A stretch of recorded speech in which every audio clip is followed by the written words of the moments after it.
السلام علیکم ورحمۃ اللہ وبرکاتہ۔ علامہ محمد اقبال رحمۃ اللہ علیہ کی نظم بلال رضی اللہ تعالیٰ عنہ۔ چمک اٹھا جو ستارہ تیرے مقدر کا، حبش سے تجھ کو اٹھا کر حجاز میں لایا، ہوئی اسی سے تیرے غم کدے کی آبادی، تیری غلامی کے صدقے ہزار آزادی، وہ آستانہ چھٹا تجھ سے ایک دم کے لیے، کسی کے شوق میں تو نے مزے ستم کے لیے، جفا جو عشق میں ہوتی ہے وہ جفا ہی نہیں، ستم نہ ہو تو محبت میں کچھ مزہ ہی نہیں، نظر تھی صورت سلمیٰ ادا شناس تیری،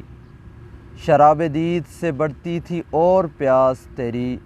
تجھے نظارے کا مثل کلیم سودا تھا، اویس طاقت دیدار کو ترستا تھا، مدینہ تیری نگاہوں کا نور تھا گویا، تیرے لیے تو یہ صحرا ہی طور تھا گویا،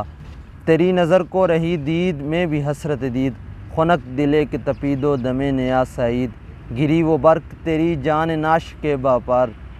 کہ خندہ زن تیری ظلمت تھی دست موسیٰ پر، تپش ز شعلہ گرفتن دو بر دل توزہ دن، چہ برق جلوہ بخاشا کے حاصل توزہ دن، ادائے دید سراپا نیاز تھی تیری، کسی کو دیکھتے رہنا نماز تھی تیری، ازاں ازل سے تیرے عشق کا ترانہ بنی، نماز اس کے نظارے کا ایک بہانہ بنی، خوشا وہ وقت کے یثرب مقام تھا اس کا، خوشا وہ دور کے دیدار عام تھا اس کا۔